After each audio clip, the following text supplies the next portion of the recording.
Fala, Pastilão. Firmeza total? Como estão as coisas? Cara, tá começando agora mais um bate-papo com o Orosco e hoje eu vou trazer uma pessoa fantástica, que é o Mário Carneiro. O Mário, ele é especialista em manufatura aditiva, que nós conhecemos como impressão 3D, impressão tridimensional. Nesse caso do Mário, a impressão 3D, a manufatura aditiva é baseada em filamentos termoplásticos, extrusão de filamentos termoplásticos orientados por sistemas de CAD, desenhos assistidos por computador. Se liga aí, grandes informações importantíssimas serão ditas aí. Se liga na nossa entrevista. Você trabalha com impressão 3D de todos os tipos? Como que é esse negócio aí? Não, eu trabalho com... Na verdade, assim, a ideia, a missão aqui é levar a manufatura aditiva para a indústria. E aí, manufatura aditiva é um universo monstruoso, né? A empresa tem 2 anos e a gente escolheu trabalhar com a tecnologia de extrusão de filamento, porque é a mais barata, a mais conhecida, a mais versátil, enfim, tem N características positivas, o mercado reconhece isso e é o que é a mais comprada, né? Então, hoje, a gente tem 2 empresas, a terceira, a gente vai fechar agora, 3 empresas parceiras na área de equipamento, né? E tem 3 empresas parceiras na área de polímeros, né? Para impressão. E a gente presta serviço, vai treinamento, vai manutenção de equipamento, vende material, né?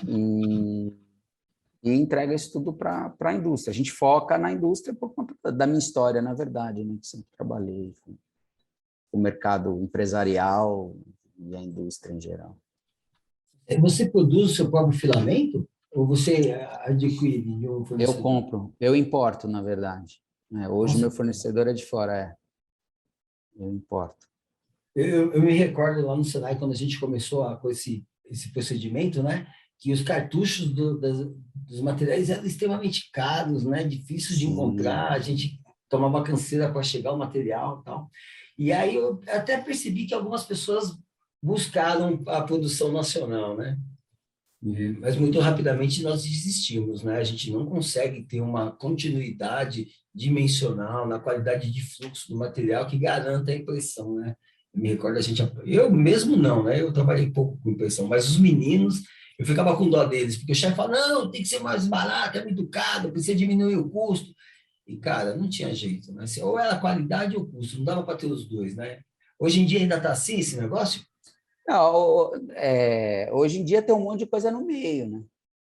Do caminho entre Uhum. uma ponta e a outra. Então, a minha live agora foi exatamente sobre isso. Você tá no meio do caminho, você vai encontrar alguma coisa que é mais adequada para o que você precisa. O importante é o que você quer de retorno. E aí, baseado no leque de opções que você tem que fazer a conta para ver qual que vai ser melhor para você. Nossa, que legal. Faz Caiu a sentido. patente, né? Nessa época, é porque normalmente era Stratasys, né? Isso. O material é proprietário, então, assim, não é nada diferente. Ela estruda um filamento e manda empacotar, põe num rolo e bota um cartuchinho em volta e um chip. E a máquina dele só funciona se o chip está ali. Então, ela torna o material dela proprietário. Quando caiu a patente da Stratasys para a tecnologia, surgiram milhares de fornecedores de equipamento ou de fabricantes de equipamento. E com ele, e vários deles usando o material aberto, né? Então, aí com o material aberto, ou seja, não proprietário, você poderia comprar um material com qualquer empresa que você quisesse. E aí os preços começam a cair, né? E aí surgiu solução para todo gosto. Aí tem para todo bolso e para Materiais toda tipo de diversos, aplicação. mas muitos materiais entraram em voga, né? Eu me recordo que no começo era ABS, né? Principalmente ABS. Então, Sim, hoje, as pessoas falando sobre PLA, PIC, já está nesse nível mesmo, assim? Biopolímero, já material de desempenho, material com tem, carga, tem mesmo essas coisas? tem tudo que você quiser. Material com carga de vidro, carbono. Eu só não vi até hoje talco, mas tem uns polímeros com com metal para poder aumentar a condutividade térmica, tem materiais com aditivos para tornar o material condutivo, conduzir eletricidade, né? Cara, tem... O leque só vem aumentando, né? E as grandes na indústria de química, né, que fabricam polímeros, a maioria delas já botou o pé, né, nisso. Não porque é lucrativo, rentável, né, porque é volume, né? E no caso da impressão 3D não é volume. O quilo do material na impressão 3D é 10 vezes mais caro do que o quilo do material em pellet, né? Mas as grandes já botaram o pé porque elas enxergam a evolução rápida da tecnologia. E já apareceu, inclusive, impressoras que têm uma extrusora montada no carro, né? Na cabeça. Então, para grandes volumes. E aí você tem bicos de 2, 3 milímetros, onde você extruda um monofilamento e para construir a tua peça, né? E aí a mesa vai fazendo a deposição até... A extrusora, na verdade, ela vai se deslocando. A extrusora que se desloca em vez da mesa? Que legal. Ela vai em cima, é igual um pórtico, imagina um pórtico, né? Imagina que a extrusora está pendurada lá em cima, e a mesa faz normalmente a função Z, ou o próprio pórtico, a própria extrusora faz os três movimentos, né? Aqui, vai depositando material, fazendo uns negócios gigantes. Sensacional. Tem algum limite de confecção de peça, assim? O tamanho da máquina que determina? Ou fala, pô, Marcelo, tem peça que não dá para fazer, porque a funcionalidade não atinge, porque a capacidade técnica não dá? Tem alguma coisa, algum limite com relação à impressão 3D? Qual seria esse limite? Então, tamanho, né? Nada que você não possa dividir uma peça em pedaços e montá-la depois, mas depende da estrutura, da geometria, né? A geometria te dá a estrutura para você fazer isso e você não perder desempenho mecânico depois, né? Porque você uniu a peça. E tem as limitações também ao tipo de material que você pode usar, depende muito do ambiente de construção, se ele é controlado, se ele é fechado. Tem N coisas aí que limitam... Como assim fechado? Com temperatura controlada, umidade controlada? Não entendi o fechado. Fechado você pode ter uma impressorinha aberta, dessa que você põe em casa, só tem uma mesinha e você vê a peça construindo. E você pode ter uma impressora, como se fosse uma impressora montada dentro de um forno, por exemplo. Verdade. As startups que eu tive contato no passado, elas eram fechadas e tinha uma temperatura interna que precisava um controle até de umidade, porque deixa eu ver se eu consigo lembrar direito. O suporte era um material diferente do que era o material extrudado, né? Era um material solúvel em algum tipo de detergente, né? Um bagulho assim, não era isso? Tem isso também isso. caiu, ainda existe. Existe. É assim. Eles são pioneiros, né? Então, tudo que eles inventaram, de um jeito ou de outro, acaba sendo copiado, né? Entendi. Então, tudo aquilo que você viu lá hoje está disponível mais barato. Entendi. À medida que a gente vai dominando as tecnologias, né, vão se tornando mais populares, e aí aquele negócio, né, só eu tenho, vou comprar o que eu quiser, agora tem eu e você, vamos negociar, né? Isso aí. Mais ou menos por aí. Eu acho que todas as áreas do conhecimento, essas coisas acontecem, né? São as É regras e as leis do mercado, né? isso aí. Eu costumo dizer. Já aconteceu de você pegar algum projeto e que você de cara falou, porra, esse aqui vai dar certo, ou esse aqui, porra, velho, eu sinto muito, não vou te atender porque o que você quer eu não consigo fazer, não vai dar certo. Tem alguma história assim? Tem sim. Tem algumas histórias assim. Na verdade, às vezes, não que não seja possível fazer, mas é porque eu não estou equipado para, né? Então, acontece um pouco disso. De novo, tem solução para tudo, né? A gente recentemente pegou algumas peças para fazer tinha uma expectativa, e aí quando foi fazer, começou a perceber que o buraco era mais embaixo, era mais difícil. E por conta da complexidade da geometria e do uso, da necessidade do uso do material solúvel de suporte, né? E por que o material da peça deveria ser nylon, né? A gente, ao longo do caminho, apareceram complicadores. Então, por exemplo, o nylon, ele absorve umidade rapidamente, né? Então, e as peças tinham um tempo de impressão grande. E o material de suporte também era higroscópico, e a câmara da máquina só conseguiria manter um material seco, o Um dos outro dois. não. É. E aí, o que a gente vai escolher fazer, né? E aí tudo isso, aí tem uma dinâmica, aí você tem que... Então, faz parte. Faz parte. E isso é em tudo, né? Em todo processo de fabricação isso acontece, né? Não tem...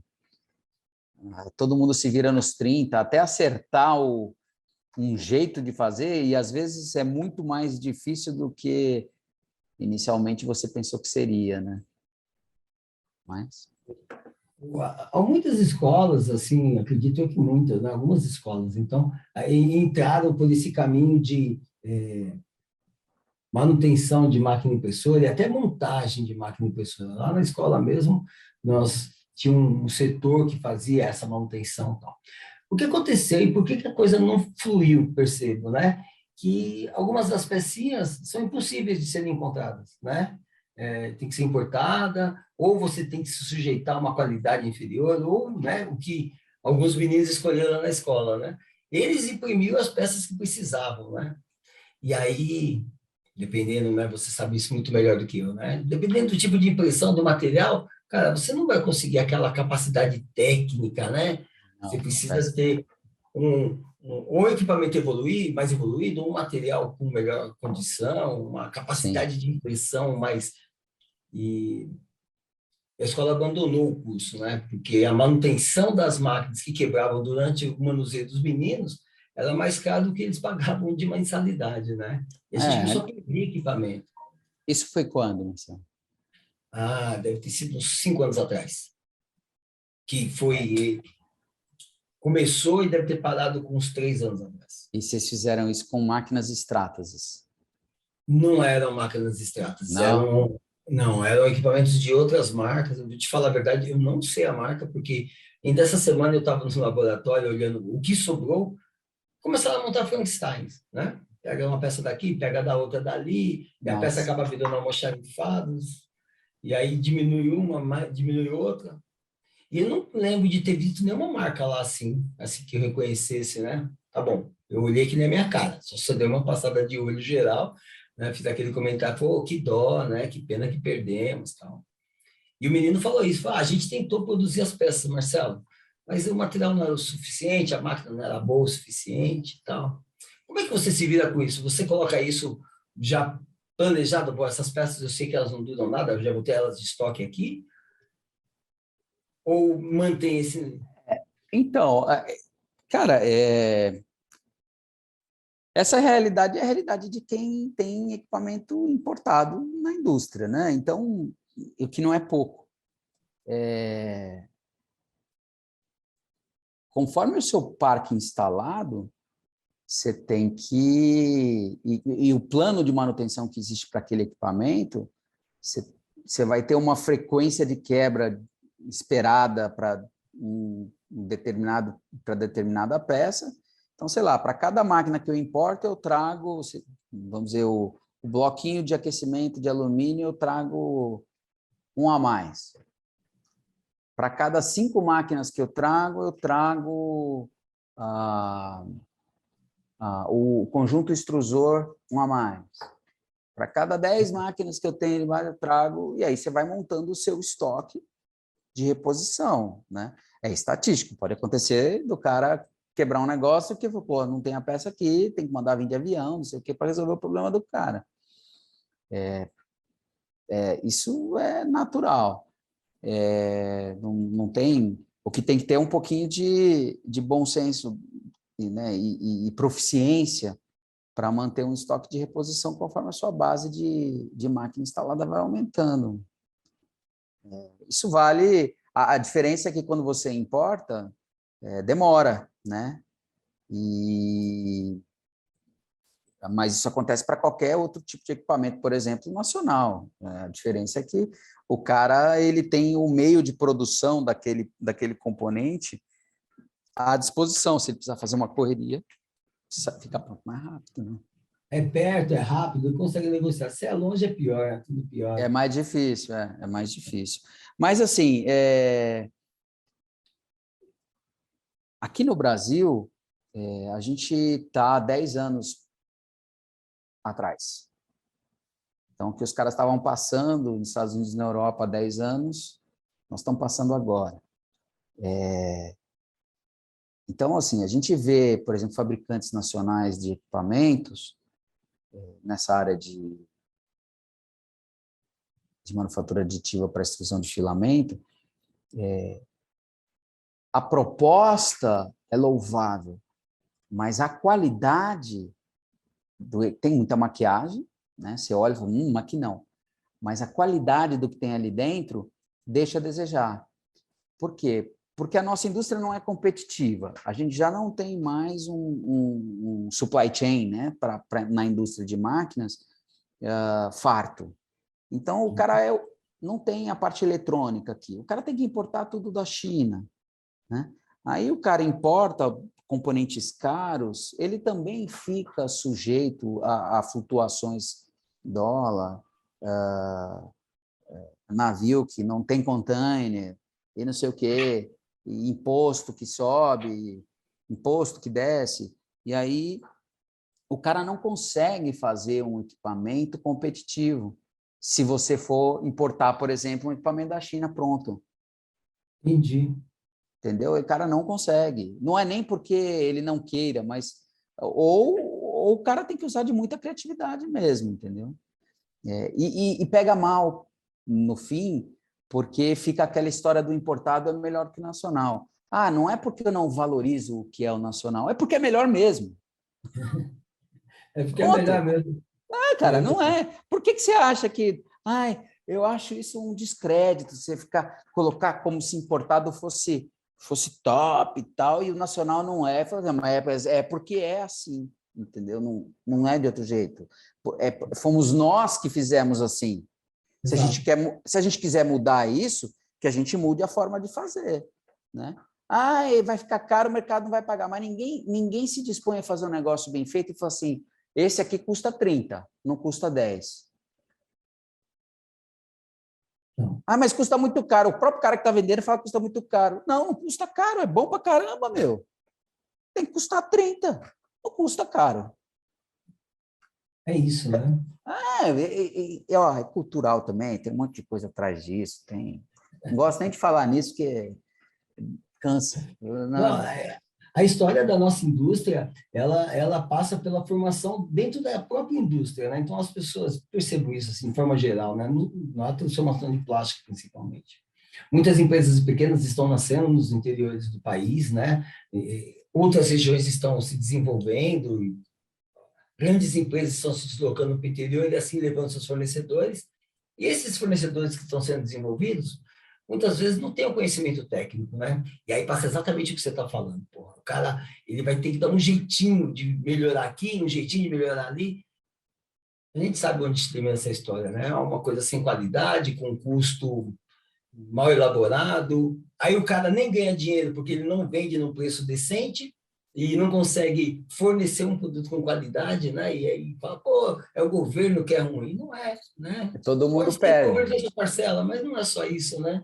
Tem uma coisa da nossa cultura aí que dá uma atravancada no processo. É uma frustração coletiva, né? O cara que fabrica fica frustrado, o cara que compra fica frustrado, e aí um fica puto com o outro, e, pô, que ciclo vicioso, né? Todo mundo infeliz, cara. É Faz isso bem mesmo. feito, o cara que gastou o dinheiro fica feliz, ele vai falar, pô, gastei esse dinheiro bem gasto. Mas não, prefere fazer porcaria, não, porque eu vou fazer mais barato, que aí ele vai comprar mais barato, ele vai comprar, senão ele não compra. E aí entra todo mundo no... Ó, E olha, você tem, assim, cara, você foi muito feliz, muito verdadeiro quando você disse que tem que vender caro, tem que vender caro. Porque o que é o caro, o que é o barato, né? É relativo isso, né? É Quantas vezes a gente lógico. vai no mercado, aí fala, pô, nossa, como o feijão tá caro, tá R$ 4. Aí você vai na outra gôndola, nossa, esse vinho de 160 tá um preço, né? Então é uma questão de referência, é o que você tem de referência, né? Percebo que as Então. pessoas falam, vou vender, tem que vender mais barato. Por que tem que vender mais barato? Você tem que vender o melhor e o preço que seja justo. E convencer as pessoas disso, né? Exato, é isso aí. Mas uma coisa, Marião, nessa área de prototipagem, né, de confecção aditiva, de extrusão aditiva, né, de materiais, o conhecimento do polímero mesmo, melhora a situação toda, independente da máquina, ou o pacote já vem fechadão e fala, pô, tem pouca coisa para eu variar aí. Me parece assim, porque eu estou te falando isso Não. porque assim, quando nós tínhamos as maquinetas lá no Senai, estavam nesse procedimento de crescimento dos cursos, tinha essa discussão. A máquina tem que ser fechada? Não, o cara, se conhecer de polímero, ele consegue trabalhar com a máquina aberta? Como que é a relação do conhecimento do polímero e a execução do trabalho? Então, a brincadeira toda se passa dentro de um software, né? É o software que converte o modelo 3D em linguagem de máquina para a máquina operar. E ali naquele software você tem milhares de parâmetros que você ajusta, né, para você poder copiar da forma mais fiel e precisa aquele modelo tridimensional lá que você usou de entrada. Conhecer de polímeros ajuda bastante, porque, falando de aditiva de polímeros, assim como metal, conhecer de metalurgia ajuda bastante. Uhum. Porque, cara, extrusão, você tem lá um filamento de 1,2 milímetros de diâmetro, se aquece a uma determinada temperatura, empurra uma determinada vazão contra um furo super restrito, e você tem que controlar o diâmetro resultante naquele filamento que você vai usar para desenhar a sua peça, né? A outra coisa é que você solda uma camada sobre a outra. Então, existe uma oscilação de temperatura que acontece na camada que você já depositou e enquanto você deposita a próxima, né, para que você garanta a fusão de uma camada na outra. Por exemplo, fisicamente falando, se o cara entende o que é um material semicristalino, o que é um material amorfo, como é que o semicristalino se comporta com variação de temperatura, como é que fluidez ou viscosidade se altera com variação de temperatura. Se o cara tem isso na cabeça, ele consegue fazer raciocínio começo, meio e fim, ou causa e efeito, né? Para poder saber aonde ele tem que mexer para resolver um problema. Se o cara não tem, ixi, ele dá burro em ponta de faca. Vai apanhar até... E às vezes tem, como é na injeção de plástico, né? Tem aquelas teorias que vêm do... Quem te falou isso? Não, e tal, milhares de anos e tal, fazendo, ok, e funciona, o cara vai lá, mexe no negócio, você vai falar, caraca, bicho, o que tem a ver uma coisa com a outra? E assim, dá certo, e pode saber, tem explicação, se você não está achando é porque você não entende porcaria nenhuma do negócio. Deve ter uma lógica nesse movimento, né? Tem uma lógica, se você não está achando a resposta, bicho, é porque você está faltando conhecimento para né? E assim vale para a impressão também. É um pouco assim. Então ajuda muito, ajuda bastante. Eu tenho no nosso curso lá, eu coloco alguma coisinha de polímero para tentar ajudar o pessoal a dar conhecimento de base para o pessoal melhorar aí a resposta aos problemas. Né? Para entender esses parâmetros que você disse, né? Do fluxo, da adesão da camada, né? De copiar conforme você planejou que acontecesse. Assim, tem algumas coisas nesse tipo de prototipagem, né, que eu fui aprendendo, vivendo lá com o professor César, né, César Guerreiro, que é o professor que dá aula disso aí lá na escola. Então, acompanhando bastante ele, fazendo alguns desenhos, muita gambiarra, né? Quando a gente encontra essa máquina, a gente se ilude, fala, cara, eu vou fazer tudo aqui, né? Então, eu acabei aprendendo um monte de coisa e aprendi que algumas coisas, porra, que você diz, cara, não dá para fazer, porque a construção é difícil, porque o suporte não vai aguentar, porque é muita massa aí. Marcelão, aí falava, Marcelão, você está viajando, man, você está viajando, não é nada disso. Então, alguns projetos a gente teve que abandonar. Mas eu vou te falar que para o desenvolvimento de cavidades, né? Então, pegar um modelo para transformar em cavidade de molde de resina ou de silicone, cara, isso foi assim uma evolução fantástica, né? A gente saiu lá do isopor, do clay, de repente uma peça com detalhes, cara, a curva do olho da boneca, né? A reentrância do encaixe da engrenagem lá, que eu achei isso assim para mim, aquilo era uma mágica, né? Outra coisa, Mariana, como que foi esse negócio? Você sempre trabalhou na indústria. E como foi essa transição para o projeto e a prototipagem, e a FDM? Então, eu trabalhei 4 anos com injeção de plástico, eu estava contando para a Simone, para injeção de plástico para a indústria automotiva, né? Então, fornecendo peça. Aí depois eu saí e fui trabalhar com simulação de injeção de plástico. Eu fui o Mold Flow Man durante 10 anos. E aí trabalhei com softwares de engenharia, softwares de simulação, de injeção, de estampagem e tal, de alguns processos de fabricação. Aí, depois desses 10 anos, eu acabei indo para as grandes de softwares de engenharia. Então, eu trabalhei na Siemens, trabalhei na Autodesk, e aí foram mais 6 anos, mais ou menos. E aí, esse mundo é o mundo da engenharia, né? Você fala com engenheiro, você fala com... E aí, depois disso, eu montei a Materializa, né? No meio do caminho, eu trabalhei 1 ano com sistemas MES, tentei um negócio aí de representação, na verdade, para vender um sistema MES, e aí ia ser... Não continuei porque não ia dar conta. E aí depois eu fui para a Autodesk, aí depois eu saí da Autodesk e montei a Materializa, né? Estamos aí há 2 anos na estrada, correndo a pista.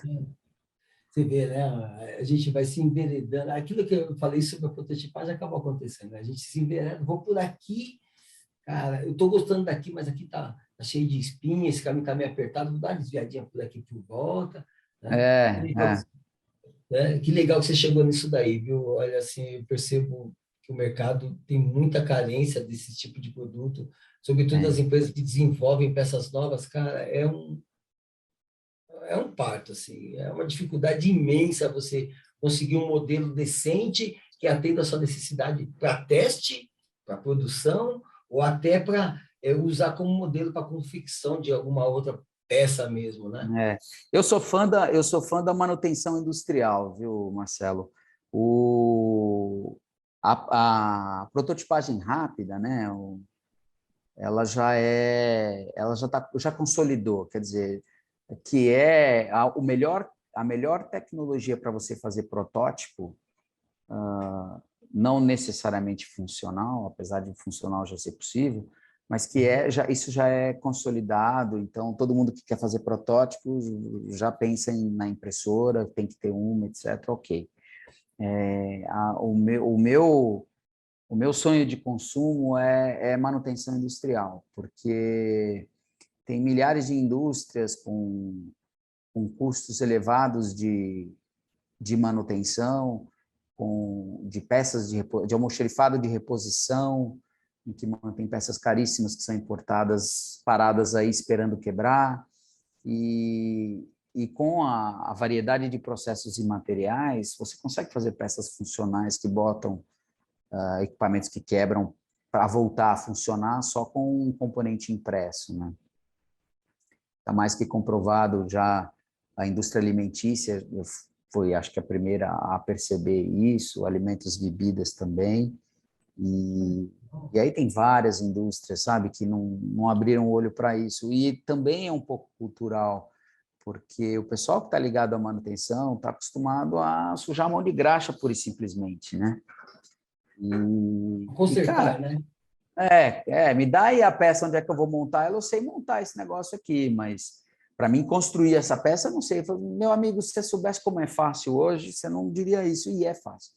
Então, cara, hoje existem softwares de modelamento que o cara aprende em 2 semanas, o cara está modelando, está fazendo peça no computador. Então, a indústria tem um problema que pode ser bem resolvido com a impressão 3D, né? E para variar, somos nós seres humanos que somos devagar na adoção de coisas novas, né? Então eu vejo essas aplicações assim, na área de manutenção como um potencial enorme. Ainda mais aqui no Brasil, em que a gente tem uma indústria sucateada, né? Uma Então, dificuldade imensa de trazer as coisas de fora para cá, né? Tem uma política nossa, que dificulta a nossa vida impressionantemente. é, Eu tenho uma história interessante. Esses dias a minha irmã perguntou, Marcelo, pô, eu não lembro que peça que era. Eu tenho uma pecinha, falou, Marcelo, eu tô com essa pecinha aqui, não dá para fazer alguma coisa, né? Eu falei, Simone, você pode ir. O Arthur não está na robótica? Ah, tá. Então, ele fala para ele fazer um desenho no SolidWorks, leva e a gente imprime. Ela falou, é mesmo? É. Eu falei, falar para ele falar com o professor dele, que eu não sabia que ele dominava o software já.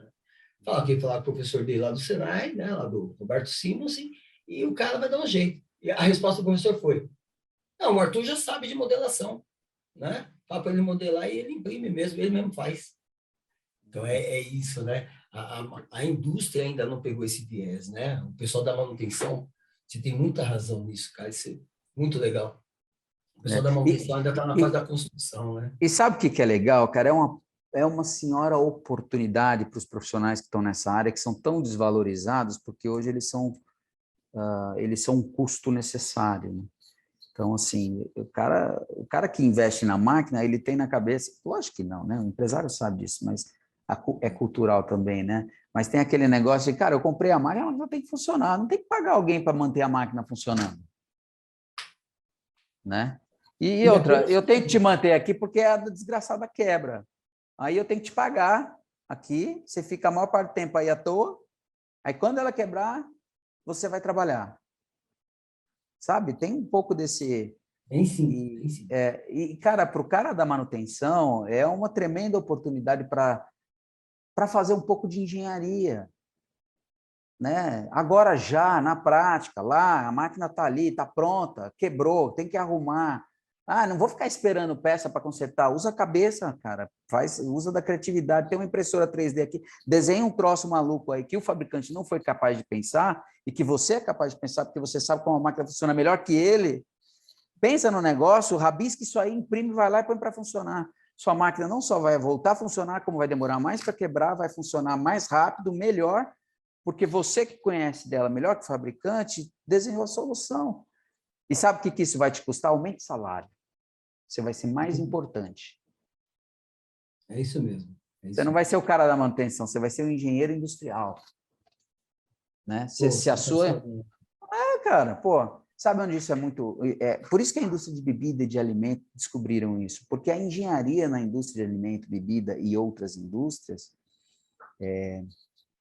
a engenharia mecânica, ela está na fábrica, porque o produto é químico. O engenheiro que desenvolve o produto no alimento ou na bebida é o cara do pó do pirlim-pim-pim, é uma indústria química. Só que para transformar aquele item químico em dinheiro, é que tem um engenheiro mecânico que está lá no chão de fábrica, né? Então, a indústria de pão, eu visitei uma empresa de pão, cara, e a empolgação do pessoal da manutenção é que eles se sentem, eles se redescobrem, sabe? Eu sou capaz de fazer esse negócio, pô, virei engenheiro, virou mesmo, mas virou mesmo. E melhor do que o cara que fez essa porcaria dessa máquina e que não pensou nisso que você pensou. Então, cara, é uma oportunidade linda, maravilhosa, sabe?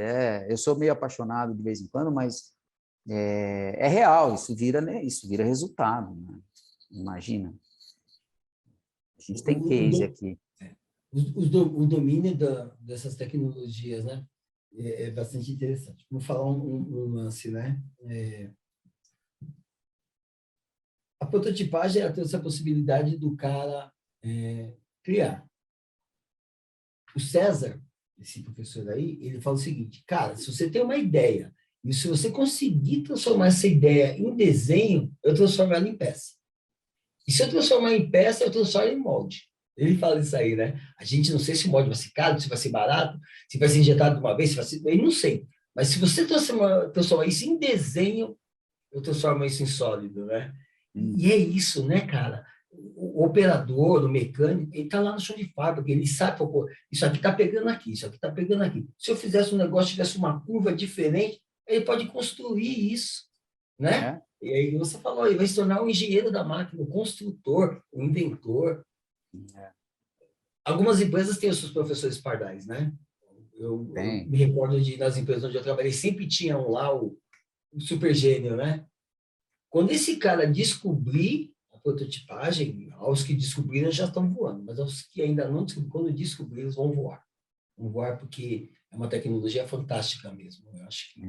Eu diria até diferente, né? Quando eles descobrirem a manufatura aditiva, né? Porque o protótipo, ele presume o teste, né? E, por exemplo, na manutenção, a gente não é teste, é para valer. Né? Então, assim, quando ele descobrir a manufatura aditiva, por quê? É a manufatura digital, é a famosa, que todo mundo, quando saiu o CAD, falava, manufatura digital. Só que tinham, entre a criação do modelo e a peça propriamente dita, tinha um caminho muito grande e um custo muito grande, né? E, então, era uma manufatura digital nem tão digital assim, né? Era mais analógico o negócio. Quando surgiu a manufatura aditiva, as impressoras trouxeram uma simplicidade, uma velocidade muito grande para transformar aquele modelo em realidade física. E aí sim se tornou digital, porque o tempo entre a criação e a peça se tornar realidade, ele encurtou bastante, né?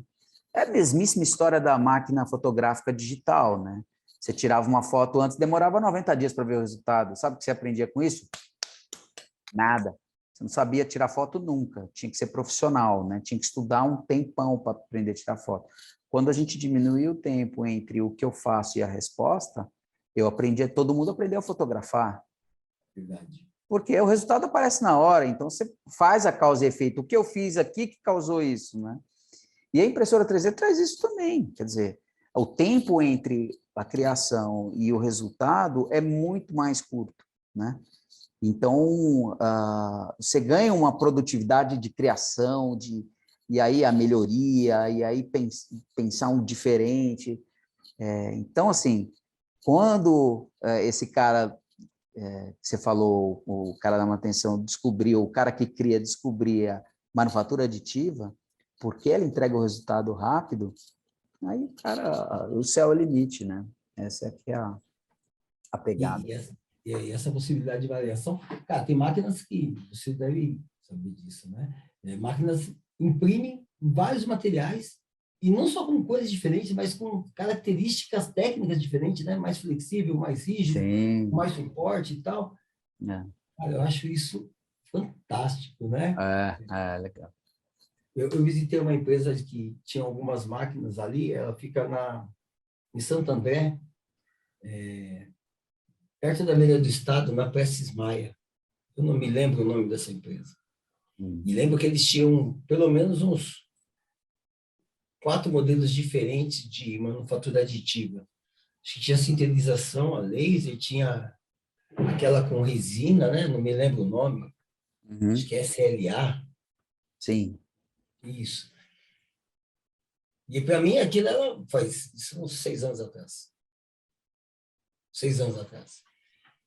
Cara, eles estavam com um carro que muitas das partes do carro tinham sido feitas dessa maneira, né? Como você falou, é um pouco além do teste, né? É uma coisa que vai ficar lá e vai sofrer aquele desgaste, aquele esforço, né? E vai resistir, e vai resistir. E aí, um dos protótipos que o cara fez, e ele falou, Marcelo, a gente fez isso aqui para se divertir, e acabou virando um produtinho nosso, e vou falar que ele seguiu no custo fixo. A partir de uma imagem eu não me recordo se era ressonância magnética, tomografia, o cara imprimia um bonequinho da mãe com o neném dentro. Cara, eu achei aquilo... Maluco, maluco, né? Aí tem uma pergunta para mim, uma pergunta para você. Quantos softwares assim, tem uma grande possibilidade? Os softwares que a gente conhece, eu conheço poucos. Conheço o SolidWorks, o Inventor e os CAD da vida. Mas os outros softwares de criação de imagem, eles já conversam com a manufatura aditiva? Ou ainda isso é um caminho que tem que ser melhorado? Os CADs, você fala? Os softwares de modelamento? Isso. A maioria aqueles que são usados, por exemplo, para arte, né? Que é o CorelDRAW e alguns outros mais... Os mais artísticos do que os técnicos. Eu não tenho muito conhecimento de causa. Tem um software que o pessoal usa muito, eu acho, inclusive, que ele não tem custo, é um software aberto, código aberto, né? Que eles chamam de Blender, que é um software, é um CAD artístico, né? Na verdade, todos, porque o negócio é a interface, quer dizer, que tipo de arquivo você consegue tirar dali de dentro, né? Então, qualquer software que desenha em 3 dimensões, e aí seja por um método mais interessante para o artista ou por um método mais interessante para o engenheiro, enfim, se ele exportar aquele formato, está feito. Não tem. Conseguir fazer essa interface. Você exportou o tal do STL, independe qual a metodologia que ele usou para criar aquilo. Se ele conseguiu fazer aquilo se tornar um STL, que é aquele arquivo de triangulação, né? Acabou, você consegue transformar aquilo em sólido real depois, impresso. Eu tenho aqui nas entrevistas que eu faço com as pessoas, eu acabo fazendo assim uma interação de finalização, né? Mas perceba que você é um cara assim, motivadão. O que te inspira a fazer essa motivação em criar, em buscar e aprender? Qual a sua inspiração nisso aí, Maria? Cara, eu não... Acho que eu preciso fazer mais terapia para te dar a resposta certa.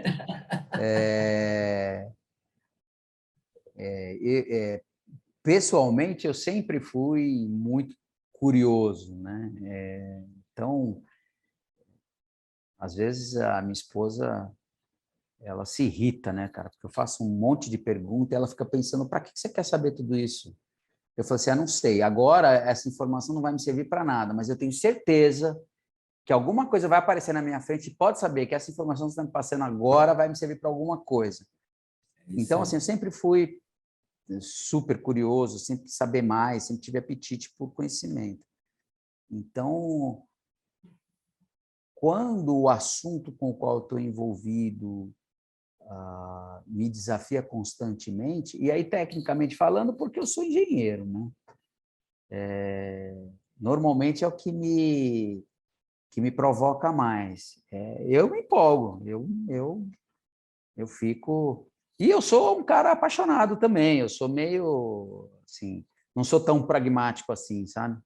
Deveria ser mais, até seria melhor para mim, mas não sou muito pragmático, não sou apaixonado. Então, quando você pega o exato do curioso do engenheiro e junta com essa falta de pragmatismo, fica assim, deve ser. Legal pra caramba, né? Você acaba tendo energia sobrando, né, para fazer as Sobra. coisas.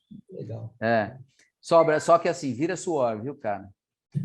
Ó, sou pra caramba.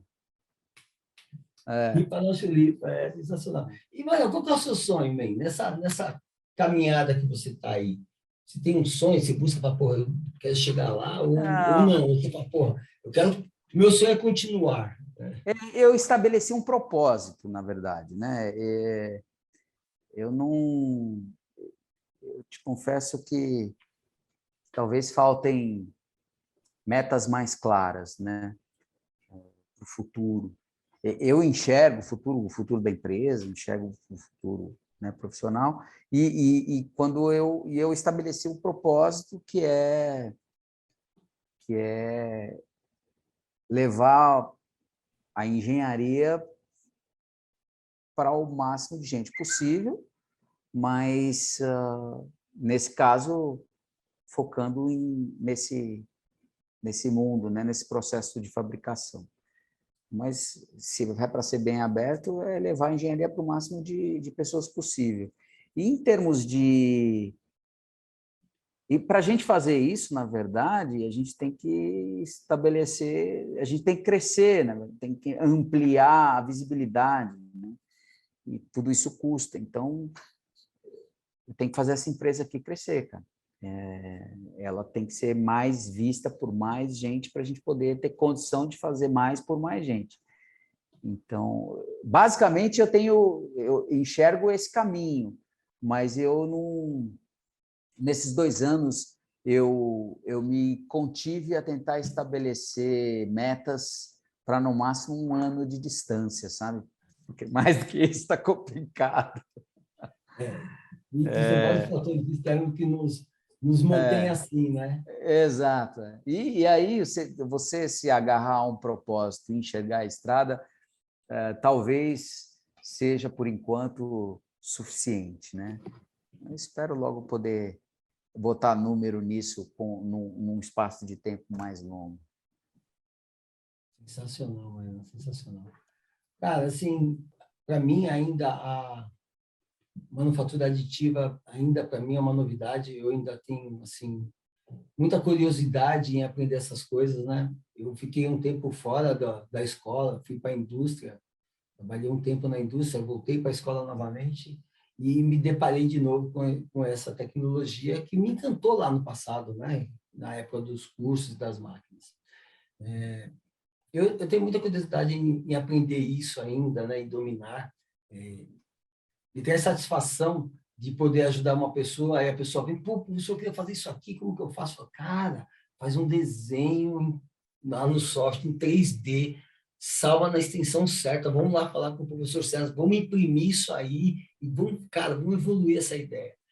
E eu acho isso, assim, fantástico, né? Atualmente eu dou aula na área de desenvolvimento de projetos, né? Então é o tempo todo com a molecada nessa efervescência, né, da juventude. Eu creio que essa manufatura aditiva vai evoluir até onde você sonha, né? Que a engenharia atinja as pessoas, principalmente as da indústria, as que fazem acontecer, e sei que isso vai ser uma coisa natural de ocorrer. Mas você tem assim na sua cabeça, já parou para pensar assim, pô, isso vai demorar ainda mais uns 3 anos, 5 anos? Porque infelizmente, no nosso país, eu não vejo que é uma coisa que vai acontecer tão rápido, né? Então, cara, tem passos enormes que já aconteceram nos últimos anos, né? Nessa direção. A evolução ela vai continuar sempre, né? Eu falei que tem solução né, daqui até aqui. Antes era aqui, e agora tem um monte de coisa no meio, lembra que foi no começo? Então, toda essa faixa que você está enxergando aqui, ela vai evoluir, né? Todo mundo vai, né? Assim como os celulares, né, cara? O primeiro celular era o tijolão, aí depois vem o StarTAC flipzinho, aí depois colocaram uma telinha colorida, aí depois colocaram uma câmerazinha, aí depois, né? E o que aconteceu? Em algum momento tinha um cara usando um iPhone e tinha um cara ainda usando um StarTAC, né? Que só falava e tinha telinha verde, né? Mas o cara que antes estava falando de StarTAC que só tinha telinha verde, hoje já tem um smartphone na mão. Sim. Né? Assim como o outro cara que tinha um smartphone naquela época continua tendo um que é mais poderoso. Então, a evolução é natural, até que a tecnologia se permeou, né? E ela se tornou um padrão, né? E assim vai ser com a impressão 3D também. Quando a patente das Stratasys caiu e surgiram vários fabricantes, e surgiram as máquinas de baixo custo, aquelas que o pessoal paga R$ 1.300 e coloca em casa, esse foi um passo tremendo. E o pessoal usa o termo impressão 3D, é marketing puro, né? Porque como é que nós vamos popularizar uma tecnologia que só a indústria usa e poucas indústrias usam, para que o cara coloque a máquina em casa? Chamando de manufatura aditiva, não vai rolar. Não vai, é verdade. Né? Aí criaram impressão 3D. E aí, por um lado, no lado da indústria, isso criou uma confusão, né? Porque aí o cara acha que lá na fábrica, se ele comprar uma máquina de R$ 1.300, ele vai fazer peça para a máquina dele que custa 5 milhões. Né? E não é verdade. Ele tem que gastar um pouquinho mais, eu sofro isso, ele tem que gastar um pouquinho mais de dinheiro para ele ter uma peça impressa em 3D que resolva o problema da máquina dele quando quebra, que custa 5 milhões. Né? Não cai do céu, não adianta, milagre não existe. Né? Mas, por outro lado, o termo impressão 3D popularizou. Então, tem muita gente que já sabe o que é. Né? Então, não falta nada, cara. É uma evolução natural agora. Mais fornecedores aparecendo, soluções criativas, tecnologias novas. Então, aquele cara que tinha aquela maquininha aberta lá que custava R$ 1.200, pelos meus R$ 1.200 daqui 10 anos, sei lá eu quanto tempo, aí eu não vou te falar porque eu não faço ideia, mas nunca parei para pensar nisso também. Imagino eu que daqui 10 anos, por R$ 1.200, ele vai ter uma máquina fechada, câmara aquecida, bico duplo, que roda material ABCD, FGH, etc. Assim como o cara que está lá na indústria vai ter a máquina dele de R$ 1 milhão, que processa os aços não sei o quê, a uma velocidade tal e com uma capacidade tal que há 10 anos antes ninguém imaginaria que ia estar nesse nível. Não era nem possível, né? Não tinha nenhuma imagem. Mas já estamos... A gente já pulou, faz tempo até, a fase do... Todo produto tem aquela curva, né? E diz que no começo tem um buraco, né, no desenvolvimento do mercado, que eles chamam de abismo, que é quando você lança um produto, tem os entusiastas que pagam qualquer preço para ter a tecnologia só porque quer ser o primeiro. Aí depois tem os early adopters, né? Os caras que adotam no começo. E aí tem que passar um abismo. Passou o abismo, aí vem os pragmáticos. São aqueles que compram porque enxergam que aquilo traz retorno. Né? Mas tem muito produto que não passa do abismo. Morre. Né? Morre porque o mercado não está pronto e pode ser que daqui 10 anos reapareça, né? Ou porque a tecnologia não era suficiente. Mas essa tecnologia já passou desse abismo. Né? Já é algo que veio para ficar e aí agora é só evolução. Só evolução. Graças a Deus. Eu espero que assim perdure, viu? Eu espero que não. Mesmo. Vai. Tem assim, você se depara com muito projeto que não dá para fazer? Sim, muito. Quando eu digo muito de vez em quando aparecem uns loucos aqui querendo fazer um bagulho que é impossível. Ainda tem muito disso? Porque, como você falou, popularizou a impressão 3D. Tem cara que acha que é mágica, né? Fala, não, posso fazer qualquer coisa. Aparece muito projeto que não dá para fazer? Cara, eu não falo não para nenhum deles. A diferença é que muitos deles eu não consigo fazer aqui. E aí eu sugiro outras pessoas para fazer, porque estão capacitadas. O que acontece muito, e isso sim é real, o de não dar para fazer, é volume. Então, o cara quer fazer 10.000 peças por ano numa impressora 3D, e esse é o limite, na verdade, né, hoje. Então, não, eu tenho uma peça aqui para vender para carro, são 200.000 peças por ano. Esquece, faz o molde, cara. Faz o molde. Então, o limite hoje está na casa dos 10.000 peças por ano? Eu imagino que sim, depende da tecnologia, né? Tem tecnologias aí que eu acho que já entregam isso, mas